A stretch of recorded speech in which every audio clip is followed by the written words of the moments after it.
ჯონ ჯონსი, თეოდორ ემელიანენკო, ჯორჯ სენ-პიერი, დემეტრიუს ჯონსონი და რა თქმა უნდა ამ სპორტის ნამდვილი სპაიდერმენი ანდერსონ სილვა. ზემოთ ჩამოთვლილ სპორტსმენებზე ყველაზე მაქვს გაკეთებული ვიდეო, შეგიძლიათ ნახოთ და დღეს დადგა დრო გაგაცნოთ ამ სპორტის ნამდვილი სპაიდერმენი ანდერსონ სილვა, რომელმაც 11 ჯერ მოიხვია 84 კილოგრამში ქამარი, 16 ზედიზედ ბრძოლა მოიგო, ეს რეკორდია, რომელიც სხვათა შორის დღემდე არ არის მოხსნილი და გაიცანით. ანდერსონ სილვა, UFC-ს ნამდვილი სპაიდერმენი.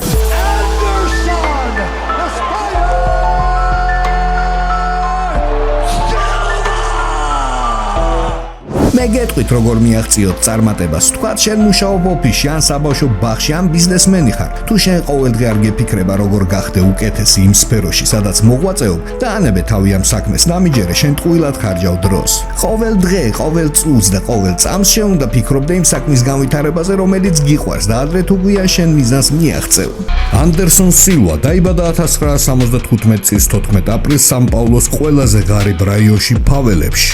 ოჯახი, სადაც ის დაიბადა, ვერ ირჩენდა თავს და ანდერსონის დედამ მიიღო გადაწყვეტილება 4 წლის ბავშვი მიაბარებინა თავისი დისთვის, რომელიც ცხოვრობდა კურიტიბაში. დედაჩემი დიასახლისი იყო, ბიძა კი პოლიციელი. მე დიდ ოჯახში გავიზარდე, სადაც ყველა ერთმანეთს ამაგრებდა და პატივს სცემდა. ბიძაჩემი მკაცრი და სამართლიანი კაცი იყო, რომელმაც მასწავლა შრომა და ადამიანების მიმართ პატივისცემა. ბავშვობაში ვფიქრობდი, რომ გავიზრდები, ბიძაჩემივით პოლიციელი გავხდები, მაგრამ ყველაფერი ერთ მომენტში შეიცვალა. სკოლა, სადაც სილვა სწავლობდა, ძირითადად იყო დაკომპლექტებული თეთრკანიანი ბავშვებით და ამიტომ ის ხშირად ხდებოდა ბულინგის ობიექტი. როგორც მომავალი მსოფლიო ჩემპიონი იხსენებს, მას მუდმივად უწევდა ხელჩართული ჩხუბი ქუჩაში და სკოლაში. ხან კანის ფერის გამო, ხან სიგამხრის და ხან მისი სპეციფიური წვრილი ხმის გამო დასცინოდნენ. თითქმის ყოველ დღე მიწევდა ჩხუბი. ეს თავდაცვა იყო. დედამ ცოტა რომ ქუჩას მოვეცილებინე, ბალეტზე შემიყვანა. მე მომწონდა ცეკვა და კარგათაც გამომდიოდა. სხვათა შორის ბალეტზე უფრო მოუძლიერდი და ბევრად პლასტიური გავხდი. თუმცა ეს ცეკვა კიდევ ერთი ბულინგის საბაბს აძლევდა ბავშვებს. ცეკვიდან გამომდინარე სილვას გოგოს ეძახდნენ, მაგრამ ის ამის გამო ეგრევე ჩხუბში ძვრებოდა. უფრო ხშირად მას სცემდნენ და ერეოდნენ. თუმცა სილვა არასდროს ნებდებოდა და ძვრებოდა ჩხუბში. როგორც ზემოთ ვახსენე, ანდერსონი არ ცხოვრობდა შეძლებულ ოჯახში, ამიტომ მას ფიზიკური შრომა უწევდა 12 წლიდან. მაგალითად იმიტომ, რომ ეყიდა თავისი საყვარელი ნაყინი. 14 წლის ასაკში მან შემთხვევით დაინახა დარბაზი, სადაც ავარჯიშებდნენ ტაიკვანდოს, თუმცა მას არ ჰქონდა საშუალება დაეწყო აქ სიარული. ის ჩუმად ფანჯრიდან იმეორებდა მოძრაობებს, რა დროსაც მწვრთნელი გამოვიდა და სილვამ მას შესთავაზა ბარტერი. ვარჯიშის სანაცვლოდ 14 წლის ბიჭუნამ მწვრთნელს ყოველკვირა დარბაზის დალაგება შეპირდა და ამ დღიდან სილვას ცხოვრება შეიცვალა. მომავალი ჩემპიონი დღე-დაღამე ფიქრობდა ორთა ბრძოლებზე. ის სკოლაში სწავლობდა, მუშაობდა ფიზიკურად და საღამოს ვარჯიშობდა. ღამე კი სანამ ყველას ეძინა, იჯდა ტელევიზორთან და უყურებდა ფილმებს ბრუსლის მონაწილეობით. ასევე ზეპირად იცოდა მუჰამედ ალის ყველა ბრძოლა. ბევრი რამ ვისწავლე ბავშვობაში, რაც ბრძოლაში გამომადგა. მაგალითად, ბალეტში მე გავხდი ბევრად მოქნილი. ბრუსლისგან ვსწავლობდი სისწრაფეს და ხასიათს. ადამიანიობა ჩემი საყვარელი გმირი იყო, რომელიც ყოველთვის სიკეთის მხარეს იდგა. მუჰამედ ალი კი ჩემი უსაყვარლესი სპორტსმენი იყო. ჯერა რომ არა MMA, მე აუცილებლად მოკრივე გავხდებოდი. 15 წლის ასაკში სილვა თავის მომავალ მეუღლეს გაიცნობს. იმის მიუხედავად, რომ მას საკმარისი ფული არასდროს ჰქონდა, ურთიერთობა მალე განვითარდა და 20 წლის ასაკში წყვილს ბავშვი ეყოლათ. ეხლა უკვე ანდერსონს მარტო თავისი თავი კი არ უნდა ერჩინა, არამედ თავისი მეუღლე და შვილიც. ამიტომ ის დღისით მუშაობდა მწვრთნელად დარბაზში, საღამოს კი კლუბის დაცვაში. ერთი დღე მან გაიგო, რომ მეუღლე ორსულად არის. ფული კი, რომელსაც ის გამოიმუშავებდა, ძლივს ყოფნიდა სამ ადამიანს გამოკვებაში. ამიტომ გამოიკითხა მეგობრებში, სად შეიძლებოდა თანხის დამატებით შოვნა და გაარკვია, რომ ეს შესაძლებელია ჩხუბებით. შეჯიბრი, რომელიც მომავალ ჩემპიონმა აირჩია, ერთ თვეში უნდა შემდგარიყო. მას ამ ღონისძიებაზე რომ მოეგო, ის იმხელა თანხას მიიღებდა, რომ 2 თვის განმავლობაში ბავშვს პამპერსი და საჭმელი არ მოაკლდებოდა. სილვამ ვარჯიშებს დაუმატა კრივი, მუაიტაი და ჯიუ-ჯიტსუ. ასეთ გაძლიერებულ ტემპში ის ერთი თვე ვარჯიშობდა და 1997 წლის 25 ივლისს მიიღო მონაწილეობა ტურნირში, სადაც ერთ დღეში მას 2 ბრძოლა ზედზედელოდა. ბევრი მეკითხება, რომელი იყო ჩემი ყველაზე რთული ბრძოლა. მე კი ვპასუხობ, პირველი შერკინება 1997 წელს. მახსოვს, რომ შევედი გასახდენში, ყველა დაკონთული იყო და აგრესიული. სანამ ხურდებოდი რინგიდან, ხან ვინ შემოყავდა დალეწილი. მე მართლა მეშინოდა იმ მომენტში, მაგრამ დავხუჭე თვალები და გავიხსენე ვის გულისთვის ვარ აქ. დიახ, პირველი შეხვედრა მე მოვიგე. ამ გამარჯვების მერე მივხვდი, რომ ეს სწორედ ის საქმეა, რომელიც მე მინდა ვაკეთო მთელი ცხოვრება. ამავე დღეს უკვე მოტივირებული სილვა შეხვდა თავის მორიგ მეტოქეს, რომელსაც მართლა როგორც ობობა ისე ჩაებღაუჭა, რომ ისინი რინგიდან გადავარდნენ. რინგში დაბრუნებისთანავე სილვამ თავისი მეტოქე მწოლიარე მდგომარეობიდან ოსტატურად ფუსლით გათიშა და გახდა ამ ტურნირის გამარჯვებული. ამ გამარჯვების შემდეგ სილვას შეამჩნევს შუთა ბოქსის კლუბი და შესთავაზებს მასთან ვარჯიშს. ეს ძალიან სერიოზული კლუბი იყო, სადაც სერიოზული მებრძოლები ვარჯიშობდნენ, ისეთები როგორიც არის ვანდერლეი, სოფიანის სილვა, რომელიც პრაიჩი ანადგურებდა და აი ანდერსონი დაიწყებს იქ ვარჯიშს ერთ-ერთი ტურნირისთვის მზადებას ვალეტუდოში და რეგისტრაციის დროს ის სპაიდერმენის მაისურით მივა რეგისტრაციაზე და ანონსერს ისე მოეწონება ეს მაგისი ვიზუალი, რომ იქ ჩაწერს ანდერსონ სპაიდერ სილვა და აი მის მერე რეგისტრაციის დროს უყურთის სპაიდერს ახსენებდნენ. შემდეგ შერკინებაში სილვამ საჯების გადაწყვეტილებით დამარცხდება, ის დგომში მართლა ძალიან მაგარი იყო, მაგრამ აი ჭიდაობა არ უარგოდა და თავის მეტოქემ ჭიდაობის კონტროლის ხარჯზე მოუგებს ამ ბრძოლას და 4 თვის მზადების შემდეგ, სადაც მან ჭიდაობაც კი წამოწია, 2000 წელს 12 აგვისტოს ის გადის მორიგ ტურნირზე. ჟოზე ბარეტო პირველივე წამებზე შეუვარდა სილვას ტეიქდაუნის მცდელობით, მაგრამ მომზადებულ ანდერსონმა დაბლოკა ეს მცდელობა და დგომში დაუშვა. მან ზუსტად 1 წუთში გათიშა თავისი მეტოქე და მოიპოვა მესამე გამარჯვება კარიერაში. შემდეგ შეხვედრაში ანდერსონს კუთხეში ვანდერლეი სილვა ამხნევებდა. ეს მხოლოდ ერთს ნიშნავდა, რომ ობობა ამ ბრძოლას ბრუტალურად მოიგებდა და ესეც მოხდა.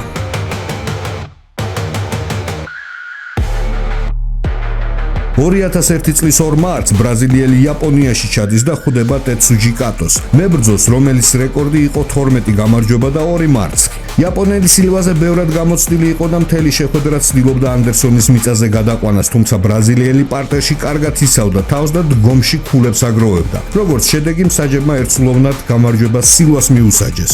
2 თვეში სილვა ვალეტუდოს ორგანიზაციას უბრუნდება და პირველივე რაუნდში ანოკაუტებს თავის მეტოქეს. ამავე წელს ობობა ისევ იაპონიას უბრუნდება შოტოს ორგანიზაციაში სატიტულო ბრძოლით ჰაიატო საკურაის წინააღმდეგ. მაგ მომენტისათვის იაპონელს მარცხი არ უნახია და მოდიოდა 20 ზედიზედ გამარჯვებით. აქაც სილვას მეტოქე მიწაზე ბრძოლას ცდილობდა, მაგრამ ბრაზილიელი კარგად მუშაობდა პარტერში და სამივე რაუნდი ისე დომინირებდა, რომ საჯი დროებით აჩერებდა შეხვედრას იაპონელის სისხლის გასაწმენდად. ერთი მომენტი სილვამ რამის დაახრჩა თავისი ოპონენტი, თუმცა გონგმა უშველა საკურაის. როგორც შედეგი, სილვას ერთსულოვანი გამარჯვება და იაპონური ორგანიზაციის მსოფლიო ჩემპიონის ტიტული. საკურაი ძალიან ძლიერი მეტოქე იყო, მან ჩემამდე 8 ბრაზილიელი დალეწა. თან ძირითადად იგებდა ფინიშებით. გარშემო სულ იაპონელი გულშემატკივრები იყვნენ და ეს დისკომფორტს მიქმნიდა, მაგრამ როდესაც კამარი გადმომცეს, მაგ დროს გავიაზრე, რომ საერთოდ არ აქვს მნიშვნელობა რა ხდება გარშემო. სულ რომ ყველანი შენს წინააღმდეგ იყვნენ რინგზე, შენ მხოლოდ ერთი კაცი ყავს მეტოქე. 2002 წლის 31 იანვარს სილვა უბრუნდება ბრაზილიულ ვალეტუდოს და პირველივე რაუნდში ანოკაუტებს რუან კარნიეროს. და 2002 წლის ზაფხულში სილვა აფორმებს კონტრაქტს მაგ დროინდელ ყველაზე გიჟურ პრომოუშენთან. დიახ, ის იცდებს ბრძოლას პრაიჩი ისეთ მაგარ მებრძოლებთან, როგორიც იყო კროკოპი, რემპეიჯი და სხვები. სილვა თავის პირველ შეხვედრას პრაიჩი ალექს ტიბლინთან მართავს. ამ მებრძოლს პრაიჩი აქამდე 2 შეხვედრა ჰქონდა ჩატარებული და ორივე მოგებული. ანდერსონი რინგზე ცეკვაცეკვით გამოვიდა ვანდერლეი სილვასთან ერთად. ჩანდა, რომ ბრაზილიელი თავის დებიუტში ყველაზე სასტიკ ორგანიზაციაში მოვიდა მხოლოდ მოსაგებად. სილვამ რაუნდი დაზვერვით დაიწყო, შემდეგ 2 კომბინაცია გაუტარა მეტოქეს და უძლიერესი ჰაიკიკი გაუშვა პირდაპირ ალექსის თავში. დარტყმა იმდენად ძლიერი იყო, რომ ბრაზილიელმა წონასწორობა დაკარგა, წაიქცა და დანოკდაუნებული სტიბლინკი მას ზემოდან დააწვა. რამოდენიმე წამი და მოულოდნელად საჯი ბრძოლას აჩერებს, რადგან ალექს სერიოზულად სისხლი მოედინებოდა გადახსნილი შუბლიდან. და აი ასე ტექნიკური ნოკაუტით ანდერსონმა თავისი სადებიუტო ბრძოლა პრაიჩი გამარჯვებით დაასრულა. რამოდენიმე თვეში სილვა ალექსანდრ ოცუკას ხვდება. ამ შეხვედრაში განსაკუთრებულად არაფერი მომხდარა, სპორტსმენებმა ძირითადად დრო მიწაზე გაატარეს, სადაც სილვა დომინირებდა და ეს შეხვედრა მან საჯების ერთსულოვანი გადაწყვეტილებით მოიგო. 16 მარტს სილვა ხვდება ყოფილ UFC-ის ჩემპიონს კარლოს ნიუტონს. რაუნდის პირველი ნახევარი სპორტსმენებმა პარტერში გაატარეს, სადაც კარლოსი შედარებით უკეთესი იყო და ზემოდან მუშაობდა. სილვა კი ძალიან არ იხარჯებოდა, თითქოს ელოდებოდა როდის დაიღლებოდა თავისი მეტოქე. კარლოსი მართლა გამოიფიტა და ის ვეღარ აქტიურობდა პარტერში და მსაჯმა მებრძოლები ააყენა და შეხვედრა გაგრძელდა დგომში. ანდერსონის გეგმაც ეგ იყო. ბრაზილიელმა მოულოდნელად ნახტომში ისეთი ლამაზი მუხლი გაუტარა კარლოს, რომ ეს დარტყმა ყველა MMA-ის გულშემატკივარს კარგად ემახსოვრება. ამ მუხლის მერე დაშოკილი კარლოსის დაფინიშება არ იყო ძნელი. ასეთი გამარჯვებით სილვა პრაიდში უკვე ვარსკვლავი იყო. წარმოიდგინეთ, პრაიდში იყო ორი სილვა, ერთი ანდერსონი, მეორე ვანდერლეი და ანგრევდნენ სულ ყველას. თუმცა ამავე წელს ის ხვდება ვიღაცა არც თუ ისე ცნობილ იაპონელს და საბმიშენით აგებს ამ შეხვედრას და ეს წაგება ისეთი მოულოდნელი იყო სულ ყველასთვის, რომ თვითონ სილვაც კი ჩავარდა დეპრესიაში და კარიერის დასრულებასაც კი ფიქრობდა, მაგრამ აიყვანა თავი ხელში და 2003 წლის 20 დეკემბერს ბრაზილიის ერთ-ერთ პრომოუშენში გავიდა და ვიღაცა პირველივე რაუნდში ეგრევე დაანოკაუტა. სამწუხაროდ ეს ვიდეო არ ამოდის. 2004 წელს სილვა ხვდება გლადიატორის პრომოუშენში ჯერემი ჰორნს და იგებს ამ ბრძოლას მსაჯის გადაწყვეტილებით და ოღონდ ჰორნს იყო ძალიან სერიოზული მებრძოლი. წარმოიდგინეთ, თავის კარიერაში ამ ტიპს ჰქონდა 119 ბრძოლა ჩატარებული და ამ 119 ბრძოლიდან 96 ჰქონდა მოგებული. მაგრამ ვერ გაუძლო ახალგაზრდა სილვას პრესინგს. შემდეგი იყო ლი მიურეი, ბრიტანელი მებრძოლი, რომელიც დღესდღეობით ციხეში ზის იმის გამო, რომ ბანკი გაიტანა ბრიტანეთში და 90 მილიონი დოლარი აწია, რომელიც ეს ფული დღემდე არავის არ უნახია. ის ზის, ფოთაშორის 3-4 წელი დარჩა და ის მალე სვაბოდაზე იქნება. ხო და ამ ყველაფერზე მაქვს გაკეთებული მიურეის ისტორია, შეგიძლიათ გადახვიდეთ, ნახოთ და უფრო ცლად ამაქვს ეს ბრძოლა გაკეთებული, მაგრამ მოკლედ რომ გითხრათ, ანდერსონ სილვამ დომინაციით ეს ბრძოლა საჯების გადაწყვეტილებით მოიგო. ამასობაში სილვას დაეძაბა ურთიერთობა თავისი კლუბის ხელმძღვანელობასთან, იმიტომ რომ გავრცელებული ინფორმაციით შუთა ბოქსის ხელმძღვანელობა ამ გამარჯვებებიდან კაპიკებს უხდიდა სილვას და ამის ფონზე მან პატარა დარბაზი გახსნა თავისთვის, რაღაც დამატებითი შემოსავალი ქონდა, ესაც კი აუკრძალეს, მას ხელიც კი მოხდა მაგის გულისთვის დარბაზში. განსაკუთრებულად მაგრად მას ემტერებოდა ერთი მოქმედი მებრძოლი, რომელსაც ტელე ერქვა და ბოლოს ესეთი დაძაბული სიტუაციიდან სილვამ გადაწყვიტა, რომ აქ აღარაფერი აღარ მესაქმებაო და გაუწყვიტა კონტრაქტი შუთა ბოქსს და შეუერთდა ამ კლუბის დაუძინებელ მტრებს, ძმებს ნოგეირებს. ერთხელ წვიმიან დღეს ჩემი ქალიშვილი მიმყავდა სკოლაში, ახლოს მანქანა გაჩერდა, რომელსაც პელე მართავდა. ჩემს წინ დიდი გუბე იყო, ორივემ ამ გუბეს შევხედეთ. ჩემთვის გავიფიქრე, ნუ თუ ის ამას იზავს. დიახ, მან გაზ ჩააჭირა და გაგწუწა მეც და ჩემი ქალიშვილიც. სილვა მაგ დროს დეპრესიაში იყო, მე მას გვერდში დგომა შევთავაზე და ასე ჩვენ დავიწყეთ ერთად მუშაობა. მოკლედ ასეთი პრობლემების მერე სილვა კიდევ ცდის ბეტს პრაიდში, გავა ბრძოლაზე, სხვათა შორის ძალიან კარგადაც იჩხუბებს, მაგრამ მისი ოპონენტი მას მტკივნეული დაიჭერს ფერზე და ის დამარცხდება. იმ მომენტისათვის ის მართლა უფულო იყო, იმიტომ რომ მუშაობდა მაკდონალდსში, წინა კლუბიდან გამომდინარე ფულს მას არ აძლევდნენ და ეძმებმა ნოგეიროებმა რომ ჩაახედეს ამ ყველაფერში და ცოტა მეტი ფულის გადახდა დაუწყეს. ის უფრო მეტ დროს ხარჯავდა მზადებაში და აი ამ დღიდან იწყება სილვას დაუმარცხებელი კარიერა. ერთ ბრძოლას კი წააგებს ის, მაგრამ ის წააგებს აკრძალული ილეთით კი ნაღამ თავს მოაგლიჯავს თავის ოპონენტს, მაგრამ თამაზე ცოტა მოგვიანებით ვილაპარაკოთ და იქამდე სანამ ეს მოხდებოდა, ის გავიდა Cage Rage-ის სატიტულო ბრძოლაზე, სადაც მეორე რაუნდში დაანოკაუტა თავისი ოპონენტი და გახდა Cage Rage-ის ჩემპიონი. The Cage Rage middleweight champion of the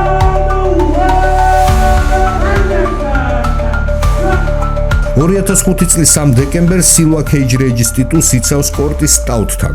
მთელი რაუნდი მებრძოლებმა მიწაზე გაატარეს და სწორედ რომ მიწაზე სილვამ რაუნდის ბოლო წამებზე ბრუტალური დარტყმების სერიით გაუშვა თავისი მეტოქე ნოკაუტში და დაიცვა თავისი ტიტული. 2006 წლის იანვარში სილვა ისევ ჩადის იაპონიაში ერთ-ერთ პრომოუშენში და ხვდება მაგ მომენტისათვის არც თუ ისე ცნობილ მებრძოლს და 2 წუთის განმავლობაში დომინირებს, დაღეჭა თავისი ოპონენტი და შუა რაუნდში დაწოლილი მდგომარეობიდან ის ფეხს უთხოვს მას სახეში და ის ნოკაუტშია თუ ნოკდაუნშია, მოკლედ საჯმა გააჩერა ეს ბრძოლა, თურმე ეს აკრძალული ილეთი ყოფილა, თვითონაც არ იცოდა სილვა და წაგებას მიუსჯიან სილვას და დისკვალიფიკაციას ამ ორგანიზაციაში.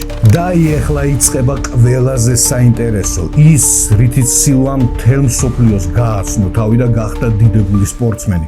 მისი 17 დაუმარცხებელი ბრძოლა, მაგრამ სანამ UFC-სთან გააფორმებდა კონტრაქტს, ის გავიდა Cage Rage-ის ორგანიზაციაში თავისი ტიტულის დასაცავად და მეორე წუნზე ისე ეფექტურად დააფინიშა თავისი მეტოქე, რომ რა ვიცი, პირები დააღებინა თავისი მწვრთნელებსაც და სულ ყველას გარშემო.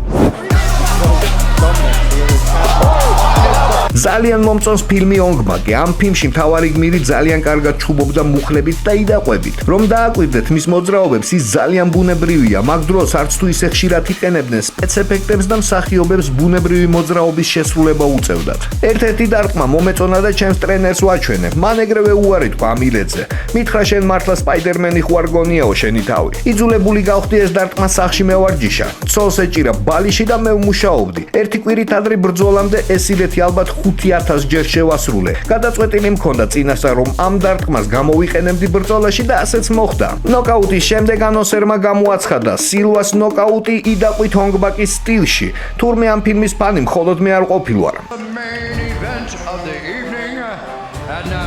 Anderson Silva's დებიუტი UFC-ში 2006 წლის ზაფხულში შედგა 84 კილოგრამში. მაგ დროს ბრაზილიელი 31 წლის იყო და იბრძოდა რეკორდით 15 გამარჯვება და 4 მარცხი. მისი ოპონენტი იყო კრის ლებენი, რომელსაც 16 ბრძოლიდან მხოლოდ 1 მარცხი ჰქონდა. ლებენმა 2005-ში Ultimate Fighter-ის ფინალი მოიგო და მის მერე UFC-ში 5 ზედიზედ ბრძოლა მოიგო. ის ისე იყო თავის თავში და გამოცდილებაში დარწმუნებული, რომ იძახდა სილვა მასთან ერთ რაუნდსაც ვერ გაკაჩავდა. პირველივე წამებზე სილვა თავისი ზუსტი ჯებით შეარყია ლებენი და 59 წამზე გაუშვა ნოკაუტში. ობობამ თავისი დებიუტი UFC-ში ისე ოსტატურად მოიგო, რომ ორგანიზაციამ მას ეგრევე სატიტულო შერკინება მისცა და გაუფორმა ბონუსი. საერთო ჯამში ბრაზილიელმა ამ შეხვედრიდან $70,000 გამოიმუშავა. ეს თანხა იმაზე მეტი იყო, რაც მან მთელი კარიერის განმავლობაში გააკეთა.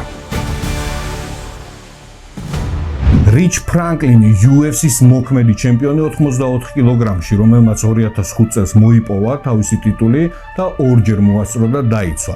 Rich იყო თავიდან მათემატიკის მასწავლებელი და 2003 წელს მან დაანება მასწავლებლობას თავი, დაიწყო MMA და მივიდა იქამდე, რომ UFC-ს ჩემპიონიც გახდა და ორჯერ დაიცვა ქამარი. მას როდესაც ეკითხებოდნენ, რატო დაანებეო მათემატიკის სწავლასო, ის პასუხობდა, რომ აი ადამიანების გათიშვაო ბევრად უფრო მიადვილდებაო, ვიდრე ბავშვებს ვასწავლოო გამრავლების ტაბულაო. This fight is 5 rounds for the UFC middleweight championship of the world. 2006 წლის 15 ოქტომბერს Anderson Silva's პირველი სატიტულო ბრძოლა შედგა UFC-ში მოქმედი ჩემპიონის Rich Franklin-ის წინააღმდეგ. ბრძოლა ფრთხილი დაზვერვით დაიწყო. მეორე წუთზე Silva კლინჩში ჩაებღაუჭა Franklin-ს და დაიწყო მუხლებით ეფექტურად მუშაობა. Silva-ს მართლაობობას ავითხავდა დათრეული კეფიდან კლინჩში მეტოქე და თან ისე რომ Rich ვერ გაურბოდა მას და სწორედ ამ პოზიციაში ბრაზილიელმა დაანოკაუტა ის. Silva UFC-ს ჩემპიონი გახდა ზუსტად 3 წუთში. Franklin-ი კი სასწრაფო ოპერაციაზე გააქანეს გატეხილი ცხვირით. ეხლა მხოლოდ ჩემს ოჯახზე ვფიქრობ. მე ძალიან მძიმე გზა გავიარე ამისათვის და რაც არ უნდა მოხდეს, აქ მე დიდი ხნით ვარ. დღეიდან მზად ვარ ყველაფრისთვის. და აი მართლაც ის მზად იყო თავისი ოჯახის გულისთვის გაენადგურებინა სულ ყველა. ეს იყო სილვას მეორე ბრძოლა და ამ ბრძოლაში იმხელა ფული მიიღო, რომ აი მართლა ამოისუნთქა მის ოჯახმა და მას კიდე ძალიან დიდი ოჯახი ყავდა. წარმოიდგინეთ 5 შვილი, დეიდის ოჯახი და ფიზიკურად მუშაობა აწი აღარ ელოდებოდა წინ, მისი საქმე იყო მხოლოდ ვარჯიში და ადამიანების გათიშვა. 2007 წლის 4 თებერვალს სილვას ტიტული უნდა დაეცვა Ultimate Fighter-ის გამარჯვებულთან ტრევის ლუტერთან. თუმცა ტრევისმა წონა ვერ ჩააბარა. სილვას კი ბრძოლა ისე წუროდა, რომ მან ეს შერკინება მაინც მიიღო.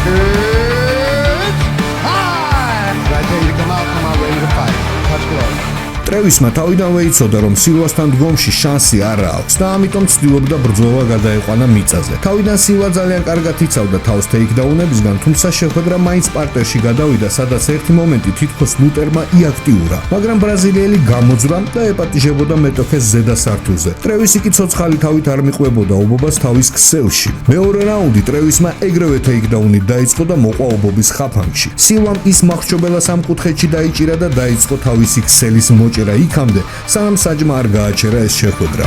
The Spider Silva.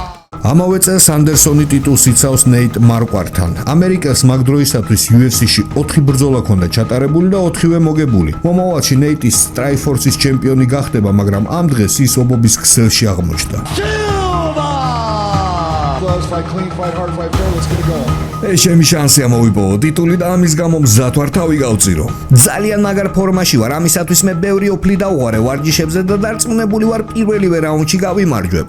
თითქმის მთელი პირველი რაუნდი ბრაზილიელმა მწოლიარე მდგომარეობაში გაატარა და არ აძლევდა მუშაობის საშუალებას ნეიტს. რაუნდის ბოლოსკენ საჯმა მებრძოლები ფეხზე ააყენა და ობობამ დაიწყო დომინაცია. სილვამ ჩაქოლა თავისი მეტოქე მიწაზე, მოიხვია წელზე მეორეჯერ ხამარი და რა თქმა უნდა ორგანიზაციისგან მიიღო ბონუსი. And still. ჩემს ოჯახს, მინდა მადლობა ჩემს ოჯახს გადაუხადო, იცოდეთ მიყვარხართ. ასევე დიდი მადლობა ყველას, ვინც მე მზადებაში გვერდში დამიდგა. იცოდეთ, აქ მე ძალიან დიდი ხნით ვარ.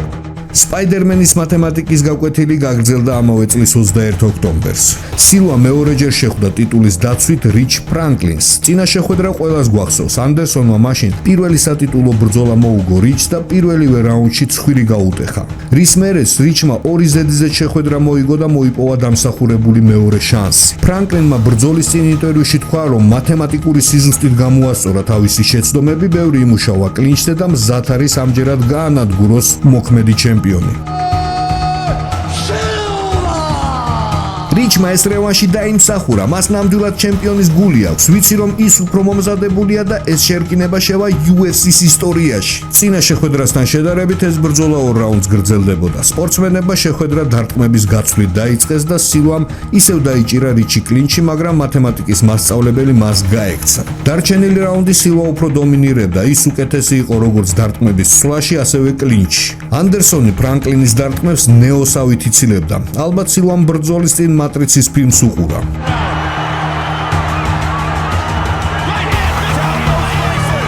მეორე რაუნდში ობობამ აღარ გაწელა და პირველივე წამებზე ეცა თავის მსხვერპლს დარტყმების კომბინაციით და როგორც წინა შეხვედრაში მან აქაც კლინჩი მუხლი გაუტარა რიჩს, მეორეჯერ გაუტეხა ცხვირი და გაიმარჯვა. ის დიდებული ჩემპიონია, ნამდვილი ადამიანი და იმსახურებს ჩემგან დიდ პატივისცემას.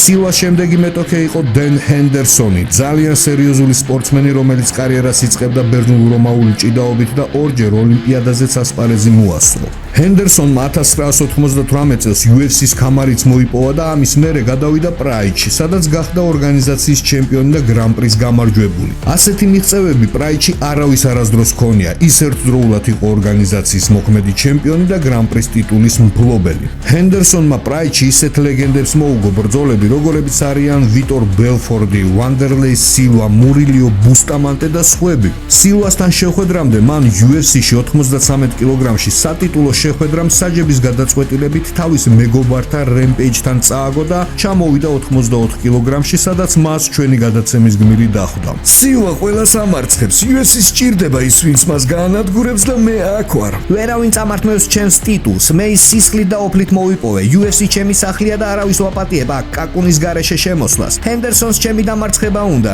ეს უბრალოდ სასაცილოა.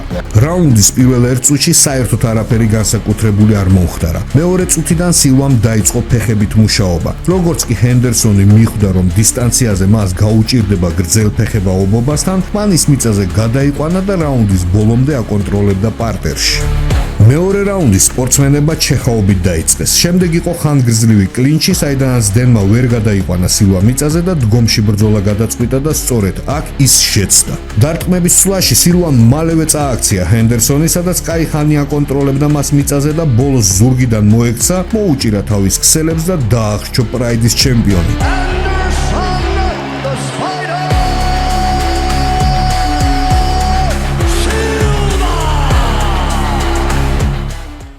2008 წლის ზაფხულით სილვა 2 კვირით ადრე იღებს ბრძოლას თავისთვის უცხოწონით კატეგორიაში და ხვდება 93 კილოგრამში ჯეიმს ირვინს. ჯეიმსი იყო ცნობილი თავისი სასტიკი ჩეხაობით და ყველა გარშემო ხვდებოდა, რომ ამ შეხვედრაში არ იქნებოდა ჭიდაობა. ჩემს დივიზიონში ყველა წამყვანი მებრძოლი დავამარცხე, 93 კილოგრამი ჩემთვის უბრალოდ ახალი გამოწვევაა. სილვა წონაში ამოდის. არ მინდა ვინმე მიფიქროს, რომ მისთვის ვიღაცა რიგითი მებრძოლი ვარ. ძალიან სწრაფად შევაგნებინებ, რომ ეს არაა მისი დივიზიონი. წონითი კატეგორიებით ყვილად არ შეუქმნიათ. სილვა ამას მალევე მიხვდება. სილვამ პირველივე წამებზე დაიწყო მუშაობა, მოირგო თავისთვის დისტანცია და სწორედ მაგ დროს ირვინი დაიძრა ჰაი-კიკით. ანდერსონმა ოსტატურად დაიჭირა ჯეიმსის ფეხი და უძლიერესი პირდაპირი დარტყმით გაუშვა ის ნოკდაუნში, რის მერეც იმ წამსვე გაყვა და მიწაზე სასტიკად დააფინიშა. Anderson, the Spider Silva. ეს ჩემი პირველი გამოცდილებაა 93 კილოგრამში და მიხარია რომ ეს შეხვედრა მოვიგე, თუმცა ჩემი მთავარი მიზანია ტიტულის დაცვა 84-ში. მომავალში თუ მექნება შესაძლებლობა და მეყოლება ღირსეული მეტოქეები, კიდევ ვწვდი ამ წონაში ბედს. მადლობა ყველას ხარლაჭერისთვის. We're gonna keep this fight nice and clean. Touch gloves, let's make it official. 2008 წლის 26 ოქტომბერს სილვა იცავს ტიტულს კანადელ მებრძოლთან პატრიკ კოტესთან. ამ ბრძოლაში სილვა თითქოს არ ჩქარობდა. თითქოს შეხვედრის მისია გამარჯვება კი არ იყო, არამედ სიამოვნების მიღება.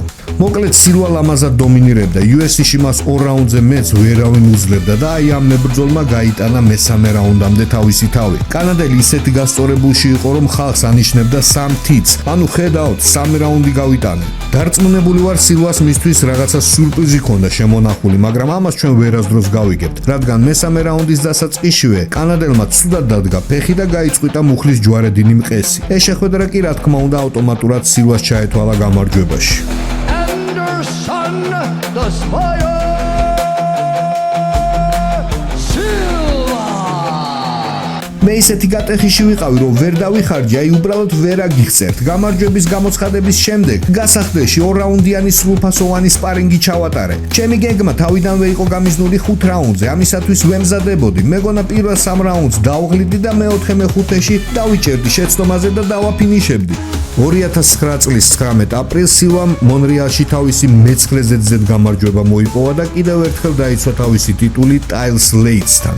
ლეიტსი იყო პირველი მებრძოლი, რომელმაც ბრაზილიას 5 რაუნდი გაუკაჩა. სილვას კარიერაში კი ეს ყველაზე პასიური ბრძოლა იყო. გარშემო ყველა უკმაყოფილო იყო და განსაკუთრებულად დანა ვაიტი.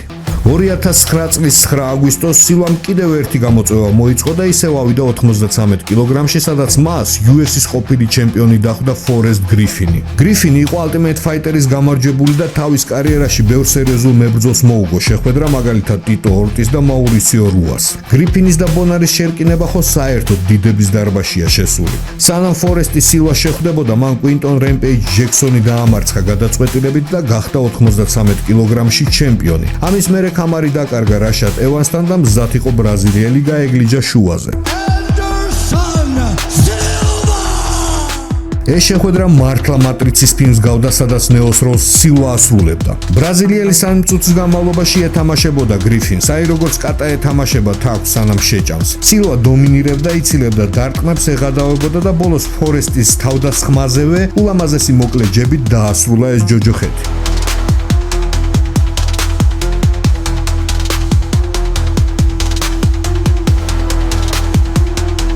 ფორესტ გრიფინს ისე შერცხვა ესეთი მარცხი, რომ იმ წამსვე გაიქცა ოქტაგონიდან და არ დაელოდა გამოცხადებას. შემდეგი ვისთანაც სილვამ დაიცვა კამარი, იყო ბრაზილიელი მებრძოლი დემიენ მაია. ადამიანი, რომელზეც იძახდნენ, რომ აი ნებისმიერი მოძრავი ობიექტი შეუძლია დაახშოს და დაასაბმითოს. საერთო ჯამში ეს არ იყო ძალიან რაღაცა სანახაობრივი ბრძოლა, თუმცა სილვამ საჯების ერთსულოვანი გადაწყვეტილებით მოიგო ეს ბრძოლა, ერთადერთი განრისხებული იყო მათ დანა ვაიტი. სილვა ამას სპეციალურად აკეთებს. წინა შეხვედრა გახსოვთ, მოიგო ერთი დარტყმით უფრო მძიმე კატეგორიაში. მაგრად მკიდია მაგისი pound for pound-ის პირველი ნომერი. ის თუ კიდე გააგრძელებს იგივენაირად ბრძოლას, მე მას UFC-დან უსიტყვოდ გავაგდებ. არავინ აპირებს ბილეთების ყიდვას მის 5 რაუნდიან სირბილზე. გავიგე სილვას უთქვია, ეხლა წონას დავიკლებო და ჟორჟ სენ-პიერ შევხვდებიო, ჩემი ფეხები. ის არ არის GSP-სთან ბრძოლის ღირსი.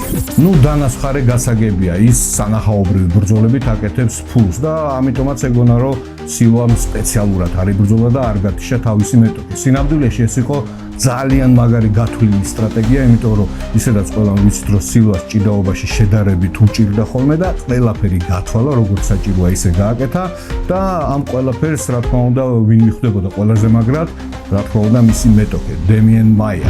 შეხვედრის ბოლოს ძალიან გაბრაზებული ვიყავი, რადგან ცხოვრებაში პირველად ხვდებოდი, რომ არ შემიძლია გამარჯვების მოპოვება. ვაღიარებ ჩემს კარიერაში პირველად ვერ მოუძებნე მიდგომა და სტილი მეტოქეს. მგონი საერთოდ არასწორად ვემზადებოდი ამ შეხვედრისთვის. ჩვენ გვეგონა სილვა დაიწყებს შეტევას და მე მისთვის მომზადებული მქონდა ტეიქდაუნები, მაგრამ ესე არ მოხდა. ის ძალიან ტექნიკურია, ალბათ UFC-ის მებრძოლების 99%-ზე უფრო ტექნიკურია. ყველა ჩემ შეცდომაზე ის აქტიურობდა და ძლიერ დარტყმებს იმიტარებდა. მე მაქვს ერთი თეორია, სილვა წლების წინ რომ შემხედროდა, სანამ პირველ მარტს ვიგემებდი, მქონდა შანსი მოგების. მაშინ მე არ ვფრთხილობდი და გიჟივით შევდიოდი საჩეხაოდ სვლაში. როცა არ ფიქრობ და იქნევ უმისამართოთ ოვერჰენდებს, აი მანდ გაქვს შანსი გაარტყა სილვას. თუ ოდესმე სილვა დამარცხდება, ეს მოხდება ზუსტად ესე, შემთხვევით გაქნეული დარტყმით. ერთი დღე მირეკავს დანა, მეთქი რა ხდება შეფ? ის იქიდან გინდა სატიტულო ბრძოლა სილვასთანო? სანამ უპასუხებდი დანამ ეს ბრძოლა უკვე გადაწყვეტილიაო და დაიწყე მზადებაო. იცოდე უნდა მოიგო. კაი შეფ და გამითიშა ტელეფონი. დიახ, ანდერსონ სილვა სატიტულო დაცვით შეხვდა ჩელ სონენს, იმდროინდელ ტრეშტოკის მამას. ეს შერკინება გახდა ყველაზე რთული სილვას კარიერაში. იმ დღეს სონენი იყო ნამდვილად სოფიანივით. მან ბრაზილიას ნამდვილი ჯოჯოხეთი მოუწყო ყველა რაუნდში. ის დგომშიც უკეთესი იყო და პარტერში ხო საერთოდ დაღეჭა სილვა. რომ მიხვდეთ თუ როგორ დომინირებდა სონენი, მაგალითს მოვიყვან. ანდერსონ სილვამ თავის UFC-ის კარიერაში ამ შეხვედრამდე საერთო ჯამში 208 დარტყმა გაატარა. ანუ 11 ბრძოლაში მას მეტოქეებმა 208 მოახვედრეს. ჩელ სონენმა კი სილვას მარტო ამ ჩხუბში 299 დარტყმა გაუტარა. ხო წარმოგიდგენიათ რა დღეში იყო ამ სპორტის ლეგენდა. სონენმა ყველა რაუნდი მოიგო და აი მეხუთე რაუნდში, როდესაც კომენტატორები უკვე განიხილავდნენ ახალ ჩემპიონს, ობობამ ყველასათვის მოულოდნელად დაითრია სონენი სამკუთხედში, შეაჯვარა მახრჩობელა მტკივნეულთან და სონენი ტკივილისგან ნებდება. ეს იყო შთამბეჭდავი მომენტი. ანდერსონ სილვამ მოიპოვა მორიგი გამარჯვება და მერვეჯერ მოიხვია წელზე UFC-ის კამარი. მე ვიცოდი რომ 4 რაუნდს ვაგებდი, იცით? არ მინდა თავი გავიმართო, მაგრამ კვირანახევრის წინ მე ნეკნები დავიზიანე. ექიმმა ამიკრძალა ბრძოლა, მაგრამ ჩემი კომაგების და UFC-ის გამო მე მაინც გამოვედი და მაქსიმალურად დავიხარჯე. სანამ სონენი თავს იმართლებდა და იძახდა რომ ეს შეხვედრა მან სილვას აჩუქა, გახარებული დანა ვაითი მებრძოლების დაუყოვნებლივ რევანშს ამზადებდა. ბოლო-ბოლო სონენმა კინაღამ მოიგო ეს შეხვედრა და ყველას ანახა რომ სილვას ადამიანია და მოკვდავია. თუმცა რამოდენიმე დღეში სონენი დოპინგ კონტროლზე ჩავარდა და მიიღო დროებით დისკვალიფიკაცია. 2011 წლის 6 თებერვალს სილვას სატიტულო ბრძოლით ვიტორ ბელფორდი ხვდება. ვიტორი UFC-ის 2 გზის ყოფილი ჩემპიონი იყო და მიუხედავად ანდერსონის ამხელა მიღწევების სამშობლოში უფრო ცნობადი იყო. ბელფორდი სხვადასხვა ორგანიზაციებში იბრძოდა. იმ მომენტისათვის ის 5 ზედზედ გამარჯვებით მოდიოდა, საიდანაც 4 ბრძოლა ნოკაუტით მოიგო. ერთი პერიოდი ვიტორს არ უშვებდნენ ბრაზილიის არც ერთ დარბაზში. ხო და მაშინ ის მოვიდა ჩვენთან და ძმებნოგოერებს სთხოვა ვარჯიში. მინატაური ძალიან კეთილი ადამიანია. მან ის ერთი პირობით აიყვანა. უთხრა რომ 84 კილოგრამში არის უკვე ჩემპიონი და თუ ბელფორდს აქ ვარჯიში უნდა, სილვას უნდა აერიდოს. ვიტორი დათანხმდა. უთხრა ნოგეირას რომ არასდროს შეხვდებოდა სილვას. თუმცა 2 ხმაურიანი გამარჯვების შემდეგ აფრიკჩენის ორგანიზაციაში ის მოვიდა დარბაზში და გითხრა რომ UFC-მ მას ისევ გაუფორმა კონტრაქტი და ის ჩემპიონობას აპირებს. მე მიულოცე ეს წარმატება და ვკითხე რომელ წონაში აპირებდა ჩემპიონობას. ბელფორდმა 84 კილოგრამი აირჩია. ეს სიტყვები მინოტავრს გადავეცი. მას ეგონა რომ ეს ხუმრობაა. ისინი შევიდნენ ოთახში, არ ვიცი რაზე საუბრობდნენ, მაგრამ მის მერე ვიტორი წავიდა და დაიწყო ვარჯიში ექსტრიმ კულტურის გუნდში. 2016 წლის 6 თებერვალს 2 ბრაზილიელი ჩემპიონი და ყოფილი გუნდელი შეხვდნენ ერთმანეთს UFC-ის ოქტაგონში. MMA-ის კომაგები ამ დღეს სულ მოუთმელათელოდნენ, რადგან ორივე მებრძოლი მაგ დროს იყო თავისი ფორმის პიკში. ამ შეხვედრისგან ყველა სისხლიან ჩეხაობას ელოდა. 3 წუთის განმავლობაში მებრძოლები ერთმანეთს ერთხელაც კი არ შეხებიან. გარშემო მაყურებელი ძალიან უკმაყოფილო იყო და აი პირველი დაიძრა სილვა ჰაიკიკით, მაგრამ ბელფორდმა აიცილა ფეხი და გადაიყვანა ჩემპიონი მიწაზე. თუმცა ანდერსონი მალევე წამოხდა და შეხვედრა დგომში გაგრძელდა, სადაც სილვამ ჩართო მატრიცის რეჟიმი და უძლიერესი ფრონტკიკით ყბაში დაანოკდაუნა ბელფორდი და მიწაზე ბრუტალურად დააფინიშა.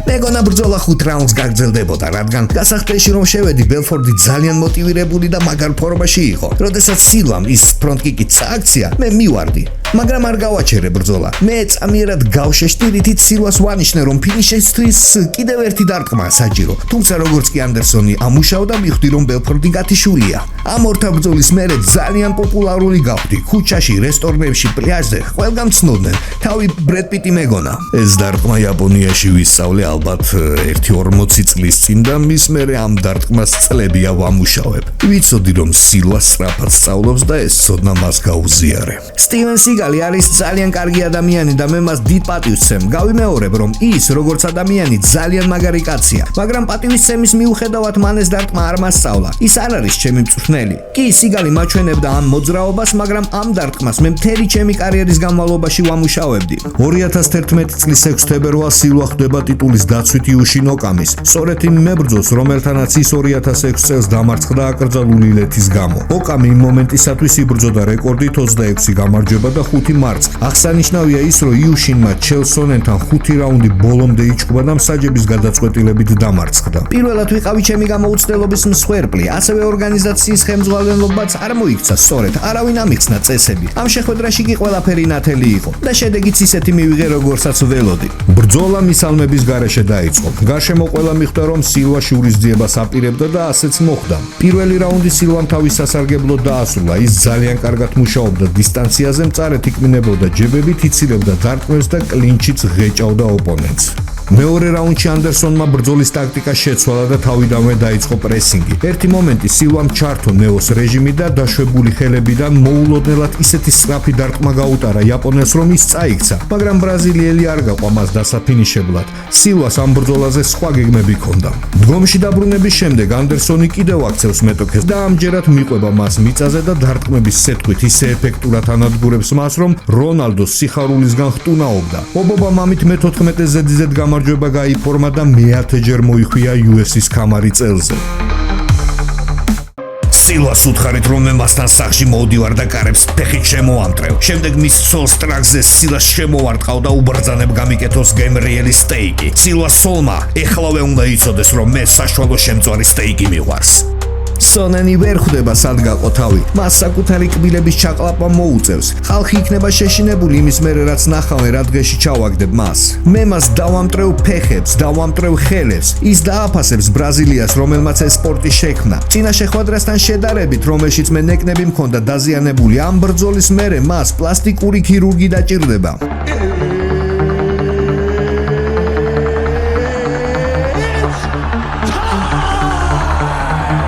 დიახ, 2012 წლის ზაფხულში ჩელსონენი მეორეჯერ შეხვდა სილვას სარევანშო ბრძოლით და ისეთი დარწმუნებული იყო თავის ძალებში, რომ ბრძოლის წინ სადაც კი მოუხერხდებოდა სიტყვიერად მიწასთან ასწორებდა ჩემპიონს. რა თქმა უნდა, მებრძოლებმა ერთმანეთს ხელი არ ჩამოართვეს, როგორც პირველ შეხვედრაში, აქაც ყველაფერი განმეორდა. სონენმა რაუნდის პირველივე წამებზე გადაიყვანა სილვა მიწაზე და გონგის ხმამდე ის მას ზემოდან ეჯდა და ეს რაუნდი უპირობოდ თავის სასარგებლოდ დაასრულა. მეორე რაუნდი მებრძოლებმა კლინჩით ბადესთან დაიწყეს, სადაც 1 წუთის განმავლობაში იდგნენ და როგორც კი სილვა კლინჩიდან გამოზრა, ეგრევე დისტანციიდან შეარყია თავისი დარტყმებით სონენი და ის უშედეგოდ ტეიქდაუნის მცდელობით ეცა ჩემპიონს. შემდეგ იყო ბექფისტი, რომელიც ანდერსონმა აიცილა, სონენი ინერციისგან დაეცა და მოყვა ობობის ხაფანგში. და აქ უკვე სილვამ ის უმოწყალოდ ცემა. ეს იყო სილვას მე-15 ზედიზედ გამარჯვება და UFC-ს ტიტულების დაცვის რეკორდი, რომელსაც წლების მერე მხოლოდ დემეტრიუს ჯონსონი თუ მოხსნის. მინდა ბრაზილია მაჩვენოს ყველას ზრდილობა, გთხოვთ აპლოდისმენტები ჩელსონენს. ჩელ, შეგიძლია მოხვიდე ჩემთან ოჯახში ბარბიქიუზე, გამიხარდება შენი დაპატიჟება. აი ასე სილვამ გახადა ჩელსონენი თავმდაბალი. ეს ისტორია მახსენებს მერაბ დუალიშვილის და შონ ომელის ისტორიას, სადაც მერაბ დუალიშვილმაც აი ესეთი თავმდაბალი გახადა და ამ ყველაფრის მერე სილვამ დაპატიჟა ბარბიქიუზე ჩელსონენი მივიდა და მის მერე მათ ძალიან თბილი და ესეთი მეგობრული ურთიერთობა ჩამოუყალიბდა. ანდერსონ სილვაზე სერიალიც კი გამოვიდა და ამ სერიალის პრემიერაზე სილვამ დაპატიჟა თავის სახლში საყურებლად ჩელსონენი და ლიძლავიც კი დადეს, რომ უთხრა სილვამ, რომ აუცილებლად იტირებო ამ სერიალის ყურების დროს და დანიშნავდნენ იმაზე, რომ თუ ჩელსონენი იტირებდა ამ სერიალზე, ის სილვას სტატუს დაიხატავდა მხარზე და ნუ მოკლედ სონენმა იბღავლა. მართალია ტატუ მაინც ვერ გაიკეთა, მაგრამ მაგარი სერიალია, ვისაც გაინტერესებს შეგიძლიათ ინტერნეტში ნახოთ 5 სერია სილვას ცხოვრებაზე არის ეს ყველაფერი როგორც დოკუმენტალური ფილმი და ამ ყველაფრის მერე ჩელსონენი და სილვა გახდნენ მაგარი ძმაკაცები. ჩელსონთან ბრძოლის შემდეგ სილვა სერიოზულად დაფიქრდა კარიერის დასრულებაზე და ასეც მოხდებოდა რომ არა ჟოზე ალდო. 2012 წლის 14 ოქტომბერს UFC 153-ზე ბრაზილიაში ქალაქ რიო-დე-ჟანეიროში ერთმანეთს უნდა შეხვედროდნენ 66 კილოგრამში ჟოზე ალდო და ჩად მენდესი. აქ დროისათვის ალდო იყო ნამდვილი ვარსკვლავი. ის დაუმარცხებელი იყო და მეექვსეჯერ უნდა დაეცვა ქამარი საკუთარ სამშობლოში, თუმცა სამი კვირით ადრე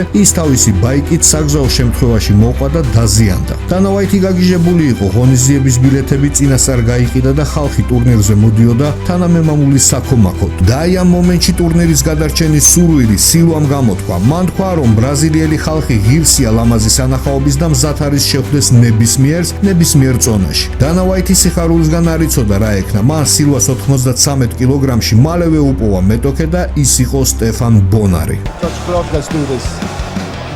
რაუნდის დასაწყისშივე სილვა დადგა ბადესთან და ცოცხალი თავით იქიდან არ გამოდიოდა. თითქოს ის ბონარს ეთამაშებოდა.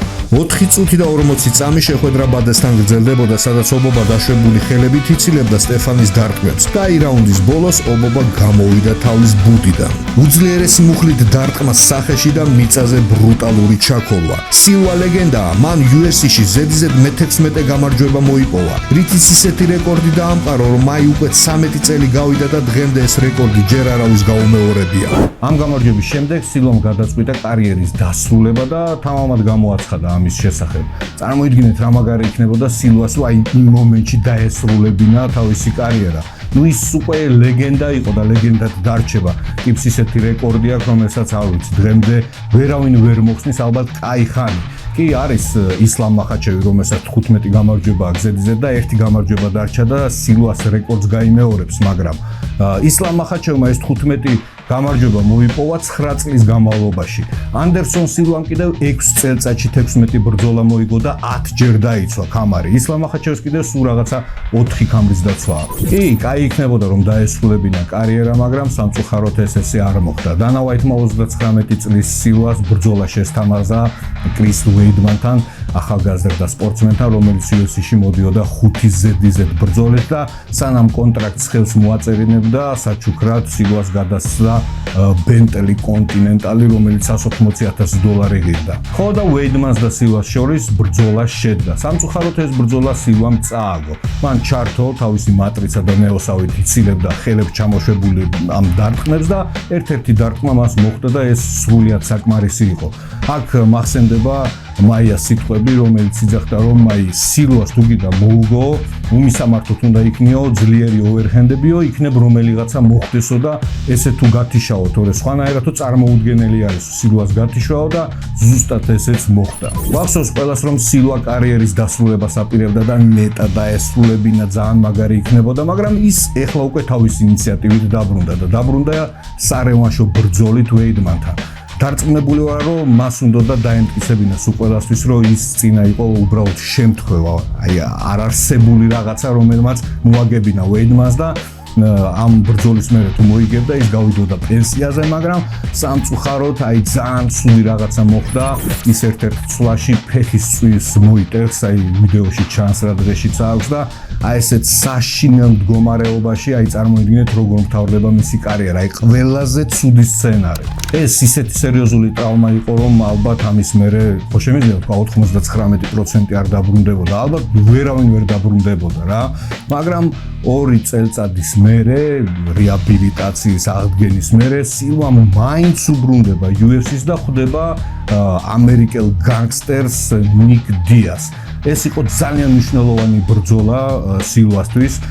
ნიკის 2 წლიანი დასვენების მერე უბრუნდებოდა UFC-ს. სილვას კიდე დასამტკიცებელი ჰქონდა, რომ ის ბრუნდება და ის სულიერად ძლიერი ტიპია. შეხვედრა ფინიშის გარეშე დასრულდა. მებრძოლებმა 5-ვე რაუნდი იჩხუბეს. ნიკმა აი მოკლედ ძალიან ეკაიფებოდა ბრძოლის დროს, აჯავრებდა სილვას, მაგრამ სილვა არ ავარდა, მუშაობდა სტრატეგიულად, მუშაობდა დისტანციიდან და საბოლოო ჯამში საჯების ერთსულოვანი გადაწყვეტილებით მოიგო ეს ბრძოლა. მაგრამ შემდეგ ამ ბრძოლის მერე დოპინგზე შეამოწმეს მებრძოლები და ორივე მებრძოლს დოპინგი ამოუგდეს, ოღონდ ნიკ დიას მოსაწევი ამოუგდეს და სილვას კიდევ ჰორმონალური პრეპარატები. მაგრამ მესმის ორივე მებრძოლის, იმიტომ რომ ძმები დიასები ყველასათვის ცნობილია, ვინც ამ სფეროში არის ჩახედული, რომ პლანაკეში ტიპები არიან, რომლებიც დღე და ამე ბოლაობდნენ და დანა ვაიტის ყოველთვის გაბრაზებული და გაგიჟებული იყო, ეხვეწებოდა ხოლმე რომ აი ბრძოლის წინო 1-2-3 კვირით ადრე მაინც არ მოწიოთო რომ შეგამოწმოთო სუფთები იყო, მაგრამ ამ ტიპებს აი მართლა ფეხებზე ეკიდათ, მართლა განგსტერებივით იყვნენ, დადიოდნენ იარაღებით და პლანს ეწევოდნენ დღე და ღამე. და სილვას რაც შეეხება 40 წლის ასაკში წარმოიდგინეთ ესეთი ფეხის ტრავმის მერე, აი რა უნდა გააკეთო, რაღაცა ობელიქსის ხსნარში უნდა ჩახტერო, აღდგე თუ რა და დიდი ალბათობით მაგიტომაც დაიწყო ჰორმონალური პრეპარატების მიღება. თვითონ კი ამბობს რომ პოტენციის პრობლემები ჰქონდაო და მაგიტომაც ექიმა დამინიშნა, მაგრამ მაგ ზღაპრებს ვერავინ ვერ დაიჯერებდა. ერთწლიანი დისკვალიფიკაციის შემდეგ ანდერსონ სილვა კიდევ ბრუნდება ოქტაგონში, ჩადის ბრიტანეთში და ხვდება მაიკლ ბისპინგს, ერთ-ერთ უმაგრეს მებრძოლს და ხვდება თავისივე სამშობლოში. მოკლედ, ძალიან მოკლედ რო ვთქვათ, გაიყო ადამიანები ამბობდნენ რომ მაიკლ ბისპინგმა მოიგო, ზოგი ამბობდა სილვამ მოიგო. ნუ საერთო ჯამში ამ ბრძოლას რო შეხედოთ, მიხვდებით რომ თანაბარი ბრძოლა იყო, ნუ ცოტათი მცირე უპირატესობით, ბისპინგის მცირე უპირატესობით, მაგრამ ამ ბრძოლაში თავარი მოხდა მესამე რაუნდში. რის გამოც ამბობენ რომ სილვამ მოიგო ეს ბრძოლა. მოკლედ მესამე რაუნდის ბოლოს რამოდენიმე წამი რო იყო დარჩენილი, ბისპინგს გაუვარდა პირიდან კაპა. და ის ანიშნებდა საჯს რომ კაპა გამივარდაო, მაგრამ საჯი ვერ გააჩერებდა ამ ბრძოლას, იმიტომ რომ რამოდენიმე წამი იყო დარჩენილი და აი სილვა მიხელთა ეს მომენტი ახტა და მუხლით სახეში ეგრევე მკვდარი ნოკაუტი გათიშა ეგრევე და აი რომ გაითიშა ეგრევე გონგის ხმაც იყო და ეს ახტა ოქტაგონში სილვა ზეიმობდა, მისი გუნდის წევრები ზეიმობდნენ, მოკლედ სულ ყველა გარშემო გახარებული იყო რომ მესამე რაუნდში მან დაანოკაუტა თავისი მეტოქე და ტიპები მოდიან და სილვას ეუბნებიან რომ მოემზადა მე-4 რაუნდისთვის. ის შოკში იყო. მოკლედ მაიკლი კუთხეში მოასულიერეს, ის თავის სამშობლოში ჩხუბობდა და ესეთი სამარცხვინო მარცხს არავინ არ მიიღებდა, ტიპი გააცოცხლეს და ისევ შეიყვანეს და მე-4 რაუნდი იჩხუბეს თანაბრად რა. მე ვერ ვიტყვი ვინ მოიგო, იმიტომ რომ ორივე მაგარი იყო რა. შეიძლებოდა ნოკაუტის მიცემა, შეიძლებოდა ნოკაუტის, მაგრამ ბისპინგს აი მართლა დიდი პატივისცემა ჩემგან, იმიტომ რომ ესეთი ღრმა ნოკაუტის მერე რომ დგები და კიდევ ბრძოლობ, აი მართლაც სააღო. 2016 წელს UFC 200-ზე ერთმანეთს უნდა შეხვედროდნენ 93 კილოგრამში ჯონ ჯონსი და დენიელ კორმიე. ამაზე ვიდეო მაქვს გაკეთებული ჯონ ჯონსზე, კაი გადაცემა შეგიძლიათ ნახოთ. მოკლედ რო გითხრათ ეს ბრძოლა არ შედგა, იმიტომ რომ ჯონს სისხლში დოპინგი ამოუგდეს და აი ბრძოლა იყო გადასარჩენი და აქ სილვა ჩაერთო. თავისი ინიციატივით გამოვიდა და თქვა რომ ჯონ ჯონსის მაგივრად მე ვიბრძოლებო, მოვემატებო ცოტა 1-2 კილოსო და ვიბრძოლებო და ეს ბრძოლა შედგა დენიელ კორმიესთან. მოკლედ სილვამ საჯების გადაწყვეტილებით დამარცხდა კიდევ ერთხელ სილვა, მაგრამ აი დენიელ კორმიეს გაბარიტებით და პარტერში კონტროლის მეშვეობით მოიგო დენიელ კორმია, თორე რამდენჯერაც დასწრეს ერთმანეთს დგომში, იმდენჯერ სილვა ბევრად უკეთესი იყო და აი დენიელ კორმიეს სხვა გამოსავალი არ ჰქონდა და ამ ბრძოლის მერე ჰეიტერები დაეცნენ დენიელ კორმიეს, დაუწყეს მას გატრაკება რომ აი ტიპი მოვიდაო შენთანო სხვა წონიდანო ტურნირი გადაგირჩინაო და დამდგარიყავიო და გეჩეხავაო. ნუ მაგრამ მესმის ახლა დენიელ კორმიესი ალბათ უმეტესობა იგივეს გააკეთებდა, იმიტომ რომ ტიპი როცა ხვდები რომ დგომში შანსი არ აქვს, ახლა თავს ხო არ მოაკლევინებ და აი თავისი გაბარეტების მეშვეობით დენიელ კორმიემ სილვას მოუგო. 2017 წელს სილვა კიდე გამოდის ოქტაგონში და ხვდება დერეკ ბრანსონს და ამჯერად საჯების ერთსულოვანი გადაწყვეტილებით იგებს ამ ბრძოლას და აი რამოდენიმე ხანში მერე კიდე რაღაცა ბრძოლა ჰქონდა, მაგრამ დოპინგზე შეამოწმეს და ამოუგდეს სილვას კიდევ ერთხელ დოპინგი და დისკვალიფიკაცია მისცეს 1 წლით. მაგდროს ყველას ეგონა რომ აი დაამთავრა სილვამ 1 წელი რომ გავიდეს, უკვე ბებერია სადღა გამოვა. მაგრამ 1 წლიანი დისკვალიფიკაცია გავიდა და აი პიტბულივით არის ეს სილვა ამ სიბერეში კიდევ შევარდა, უკვე ბებერი სილვა ოქტაგონში და ხვდება ისრაელ ადესანიას და საჯების გადაწყვეტილებით აგებს ამ ბრძოლას და შეგნებულად არ მოუყვები ამ ბრძოლაზე, იმიტომ რომ ვაპირებ ისრაელ ადესანიაზე ვიდეოს გაკეთება და საინტერესო იქნება ამ ბრძოლის სიკახსნა, იმიტომ რომ ისრაელ ადესანიას კუმირი იყო სილვა და დღემდე ისრაელ ადესანია იძახის რომ მე ანდერსონ სილვა ვარო, ოღონდ უფრო გაუმჯობესებული ვერსიაო. ერთი სიტყვით აღარ გავიხსენებ სილვას კიდევ 2 მარცხს ნოკაუტით, მოკლედ 45 წლის ასაკში 2 ნოკაუტის მერე სილვა ასრულებს თავის კარიერას, მე თავის ჭიას ახარებს კრივში, რამოდენიმე შეხვედრას ჩაატარებს კრივში, სადაც სხვათა შორის ტიტო ორტიზ გათიშავს მთლიანად. დღესდღეობით კი სილვა ლოს-ანჯელესში ცხოვრობს თავის დიდ ოჯახთან ერთად, აქვს გახსნილი თავისი დარბაზი, საკუთარი ტანსაცმლის ბრენდი გამოუშვა, მუშაობს სპონსორებთან, აქვს საქველმოქმედო ფონდი, რომელთაც ეხმარება გაჭირებული ხალხს და თვითონაც ვარჯიშობს. მოკლედ აი ესეთი აქტიური პენსიონერი გყავს სილვა. ეხლა კი თქვენ ყველაფერი იცით ამ სპორტის ნამდვილ ლეგენდაზე, ანდერსონ სილვაზე. დიდი იმედი მაქვს ვიდეო მოგეწონათ, თუ მოგეწონათ დამილაიქეთ და დამიწერეთ კომენტარებში, გამოიცანეთ ვინ იქნება შემდეგი მებრძოლი. მე კიდევ ამით გემშვიდობებით დროებით.